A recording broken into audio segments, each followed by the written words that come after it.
Sa pananaw ni Lin Xinghe, kahit halos walang katapat ang bida pagdating sa lakas, napansin niyang mahina ang vitality nito. Dahil dito, naisip niyang gamitin ang kanyang movement technique upang iwasan ang mga pag-atake, paguri ng kalaban, at sa huli ay talunin ito gamit ang kanyang mas mataas na stamina. Ngunit hindi ito sinang-ayunan ni Grandmaster Qin. Dahil dito, labis na nagulat si Lin Xinghe. Ipinaliwanag ng matanda na kung papayag ang tatlo, maaari nilang harapin ang bida ng sabay-sabay. Agad na napasimangot ang tatlo dahil sa inis. Hindi makapaniwala si Lin Xinghe at tinanong kung ano bang tingin ng Grandmaster sa bida at bakit kailangan pa nilang tatlo ang lumaban. Sumunod si Xiao Yan, na nagtanong kung minamaliit ba sila. Dagdag pa ni Wang Tianfuo, baka sila pa ang magmukhang nang aapi kung paglalaroan lamang nila ang bida. Sa halip na sagutin ang kanilang mga reklamo, diretsyong binalingan ni Grandmaster Qin ang bida at tinanong kung ano ang sagot nito sa alok. Walang pag-aalinlangan na tumugon ang bida na wala siyang pagtutol. Pagkarinig nito, napangiti ang tatlo. Para kay Wang Tianfuo, tila iniisip ng bida na kaya nitong talunin silang lahat.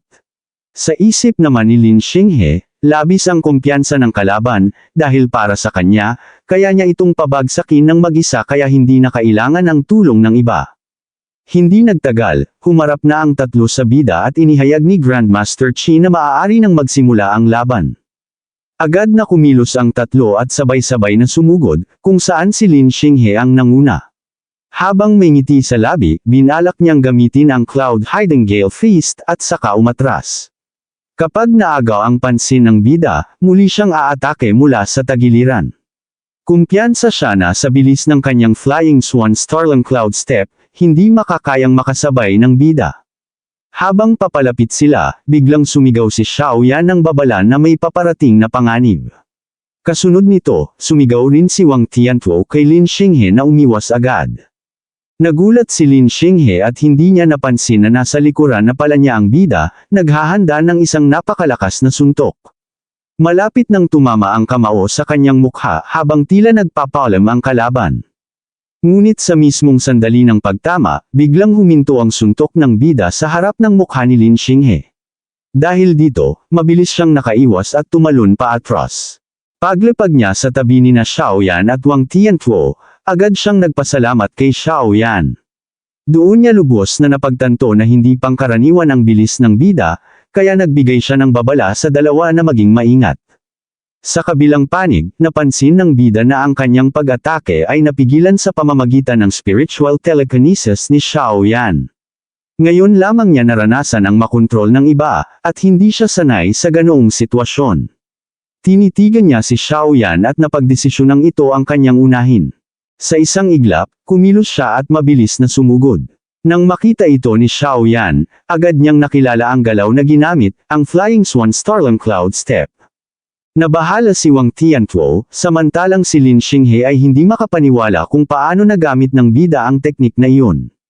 Nagtaka pa siya kung hindi ba fire attribute ang kalaban. Sumagot si Wang Tianfuo na malamang ay may dual attribute ang bida, at agad niyang inutusan ang dalawa na pabilisin ang kanilang pagkilos upang pigilan ito bago pa makalapit. Tumayo si Wang Tianfuo sa harap ni Xiao Yan bilang panangga at sinabing siya ang harang sa bida. Inutusan niya si Xiao Yan na gamitin ang kanyang spiritual control, at agad naman itong sumunod. Sa sumunod na sandali, sumugod si Wang Tianfuo at ginamit ang kanyang Bone Nether Fire Fist. Sinalubong ito ng bida gamit ang kaparehong teknik. Ngunit bago pa man magsalpukan ang kanilang mga suntok, ginamit ni Xiao Yan ang kanyang telekinesis upang pigilan ang galaw ng bida.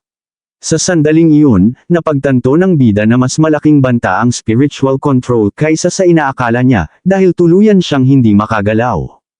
Mula sa itaas, mabilis na bumagsak si Lin Xinghe at nagpakawala ng isang malakas na sipa habang pasigaw na hinahamon ang bida na saluhin iyon. Sa gilid, pinagmamasdan ni Grandmaster Qin ang sitwasyon at napaisip na tila masyado pang maaga para sa bida na harapin ng mag-isa ang tatlong kalaban. Ang kakayahan ng isang Spirit Master ay hindi basta-basta nalalampasan.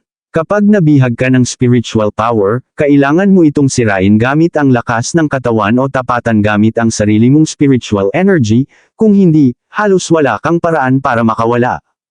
Kahit nakahanga-hanga ang pisikal na lakas ng bida, iniisip ni Grandmaster Qin na maaaring kulang pa iyon upang makalaya sa ganitong klase ng kontrol. Ngunit sa kabila ng sitwasyon, napansin niyang tila nakangiti pa ang bida, at doon siya lalong nagtaka. Bago pa tumama ang sipa ni Lin Xinghe at ang suntok ni Wang Tiantuo, bahagyang yumuko ang bida. Sa isang iglap, sumabog ang isang napakalakas na aura mula sa kanyang katawan.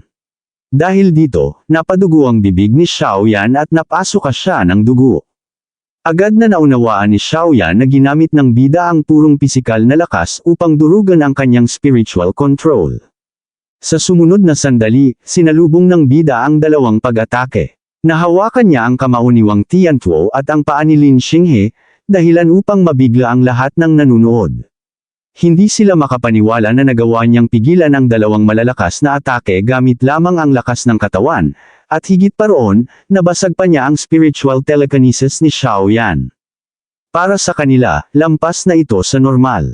Ang lakas ng bida ay hindi na maipaliwanag, tila isang halimaw na nagkatawang tao. Mas hinigpitan pa ng bida ang pagkakahawak sa paa ni Lin Xinghe at sa kamay ni Wang Tiantuo. Napasigaw sa sakit at galit si Lin Xinghe, habang si Wang Tiantuo ay napasigaw din sa pagkabigla.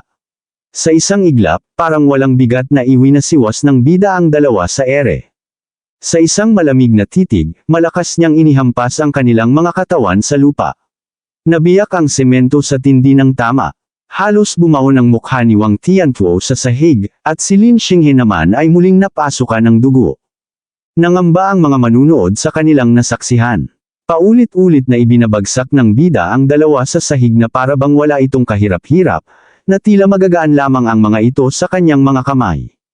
Hindi nagtagal, tuluyan nang nawala ng malay ang dalawa. Unti-unting hamupa ang alikabok, at napabuntong hininga ang bida. Pagkatapos nito, malamig niyang itinuon ang tingin kay Xiaoyan. Sa mismong titig pa lamang ng bida, agad na napaatras si Xiaoyan at itinaas ang kanyang mga kamay bilang pagsuko, sabay sabing hindi na siya lalaban. Hindi makapaniwala ang lahat ng nanunood. Ang tatlong pinakamalalakas sa training camp ay natalo ng bida nang siya lamang mag-isa. Para sa kanila, isa siyang tunay na halimaw. Nang marinig ni Grandmaster Qin ang reaksyon ng mga estudyante, tinanong niya kung mayroon pa bang nais humamon sa bida. Ngunit walang sino man ang sumagot. Kaya ipinahayag ni Grandmaster Qin na dahil wala nang magtatangkang lumaban, ang bida na ang opisyal na nakakuha ng unang pwesto sa combat test. Ramdam ang matinding pagkadismaya sa hanay ng mga estudyante. Sa puntong iyon, malinaw na ang bida ang nangunguna sa buong training camp, at wala nang naglakas loob na sumubok pang hamunin siya.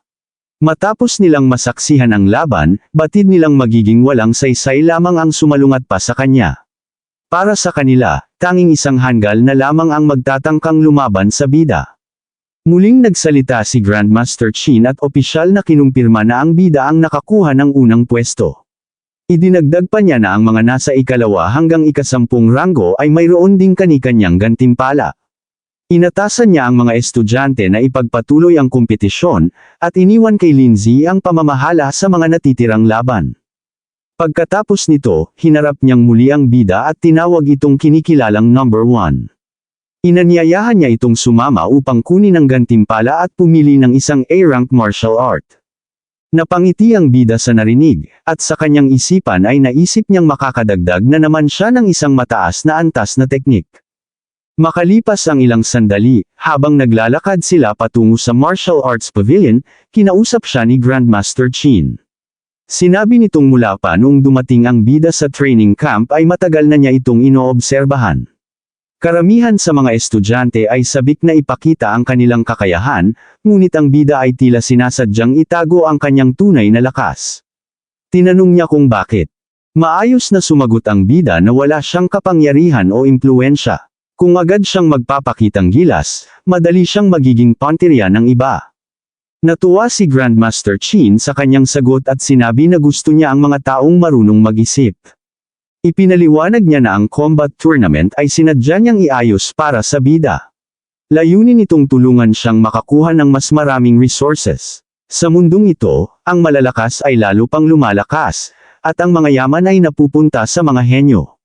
Hindi na raw kailangang itago ng bida ang kanyang kakayahan sa hinaharap, dahil siya mismo ang sisigot dito.